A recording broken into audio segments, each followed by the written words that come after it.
Now, there's other action in Congress this week with FISA legislation involving warrantless wiretapping. And this is something that might be splitting the Democratic caucus and the liberal progressive movement. What do you see going on that front? Well, the main sticking point, I think, this past week has been this issue of telecom immunity. The telecommunications companies cooperated with the Bush administration and the NSA in particular to turn over records of Americans. The NSA is the National Security Agency. Exactly, yes. The NSA contacted, long before 9/11, contacted these telecoms and said they wanted to have access to these private records without warrants, and the telecoms cooperated inexplicably. And now this is just after 9/11, right? But this started long before 9/11. Is that right? In February 2001, so there was no real emergency. This was just something that the Bush administration wanted to do. Telecoms agreed for whatever reason, and there are pending lawsuits against the telecoms for this very reason. Congress and the White House Democratic leadership, unfortunately, in the White House, struck this deal where retroactively Congress will cut off the lawsuits and extend immunity, and some might even say amnesty, to these telecommunications companies. The Bush administration said it was a necessary step that the president would veto any bill that didn't include this immunity. And this has really become the sticking point for the legislation. I think that Democrats go along with this. It's a huge, huge mistake because it really just is a smack in the face for the rule of law.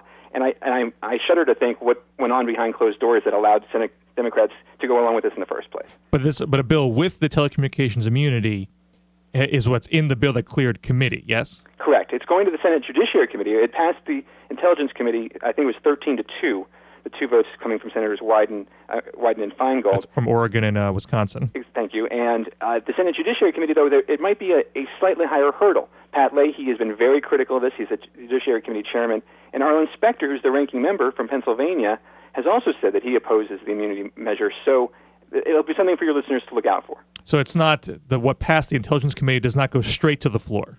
Fortunately, no. There's still a chance, and I think that you'll see a lot of movement on the part of activists, the Netroots, and other progressive activists to step up and put some pressure on the Senate, saying that this just isn't good enough. Now, a lot of bloggers were calling upon Senator Chris Dodd, who is a dark horse candidate for president, to take a bold stance in stopping this legislation. What's happening in that area?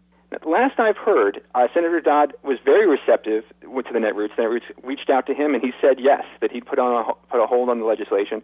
And what is a hold? Well, it's complicated. There's no actual hold rule. It's all kind of just an understanding.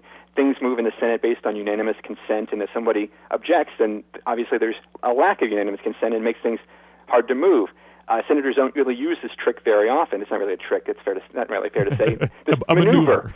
This tactic, the parliamentary maneuver, if you will. But from last I heard, the Senate Majority Leader is basically going to ride roughshod right over the hole. I'm not sure exactly how. I'm not a parliamentarian, but he's looking at a vote for mid-November on this bill, including the immunity measure, regardless of whether Senator Dodd opposes it or not. So it'll be something to watch. There's a lot of wrangling to go on between now and then. And there could be competing measures on the floor if what passes the Judiciary Committee is different. Quite right. Excellent. How much time do we have, Mr. Collins? About 7 minutes. Oh, we have plenty of time to talk, Steve. So what else is happening in the Democratic race for president? Is Hillary about to pull away? Is this just a done deal and everyone else is flailing about? Or are you seeing any movement from Obama or Edwards or some of the other candidates that could turn the dynamic around? You know, I happen to believe I'm neutral in the race. I don't have a favorite. In fact, I'm largely undecided. I don't have a horse in this race as far as I'm concerned. I'm going to support the Democratic nominee. I just don't. I think it's premature to think of Hillary as having wrapped this up. The dynamics of the race changed dramatically in the last 90 days, as was the case in 2004, when at this point in the process we saw Howard Dean with a huge lead. And obviously, as we all know, he didn't win any of the primaries he competed in. I think that a lot can happen. I think I saw one poll not too long ago, I think it was 2 or 3 weeks ago, out of Iowa, where half the Democrats were still undecided and said they were open to changing their mind. And with half of all Iowa Democrats still on the fence, that suggests that a lot of things can happen. I think that I can make a reasonable case for any of the top three, maybe even 4 or 5, to possibly win Iowa and get a real big jump going forward. Well, if I may make an opposite argument to you for Sure, things I've go said for in the it. past, and I'm by no means a Hillary Clinton supporter, but I don't see the parallel between Hillary Clinton and Howard Dean. Howard Clinton was an unknown going into a president's race, for the first time, not having experience on the national stage, and was much more prone to making mistakes. Mm-hmm. Hillary Clinton is fully vetted, very poised and polished, not prone to making mistakes. And I also don't see any much opportunity for surprises to happen or, random scandals to pop up. Mm-hmm. And I don't see the substantive opening to change. I think there would have been a substantive opening if Edwards and Obama said Hillary Clinton won't get us out of Iraq by 2013 and I will, Mm-hmm. but they chose not to do that. And so I don't see what can be generated, what case they're going to make that's going to be compelling enough to turn support away from her to themselves. I don't really disagree with either of those points. I mentioned the Dean example simply as a measure of showing that people can change their minds at the last minute, and they often do. Your point about the noticeable differences between Dean and Hillary are absolutely spot on, and I don't necessarily expect to see her make any of those mistakes.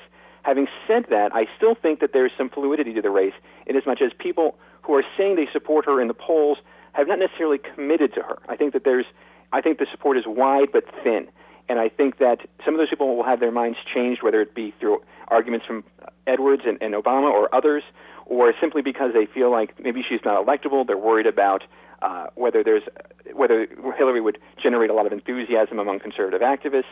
Whatever those dynamics might be, I think that there's still time for people who are still looking at this race to come to a different conclusion within where they are now. Well, the electability argument would be one. I was saying earlier in the broadcast, the polls actually don't show her being unelectable. The people who say they definitely would not vote for somebody, she is the second best on that list, not the second worst. And you see the matchups with her and other Republicans, she polls quite well. Yeah, I presume that's why she is pulling away, because that was the main concern about her, and it's being addressed. Well, no, that's exactly right, and the Clinton campaign has been focusing attention on that quite well. Anybody who says she's not electable, they simply point to the data. My only concern, and I don't really disagree with that. I think that the polls really do show that, and it's a compelling case. My only hesitation is that some of these early polls in states where there is no campaign, they have not seen any of the commercials, they're not really engaged in the process, they think Rudy Giuliani is pro-life. I think those polls aren't necessarily reliable. And I think that for any of the other campaigns who are trying to bring Hillary down, or at least try and catch up with her, they can say, look, yes, she's ahead in Ohio by 5 points over McCain, but what happens when the campaign gets to Ohio? The GOP attack machine is going after her with a vengeance, and those numbers get closer. Do we really want to take the chance? I don't know if that argument is going to sell, but I think it might. Well, thank you so much, Steve Benen from the carpetbaggerreport.com. Also see him at Talking Points Memo, Salon's Blog Report, and crooksandliars.com. Hope we can have you back on the show soon. Looking forward to it. This has been Bill Scher on the Liberal Oasis Radio Show. David Pakman will be sitting in next couple weeks. It's every Saturday at 10 a.m. Don't forget Drinking Liberally, Tuesdays, 6:30 p.m. at Northampton Brewery. This is WHMP, News, Information, and the Arts.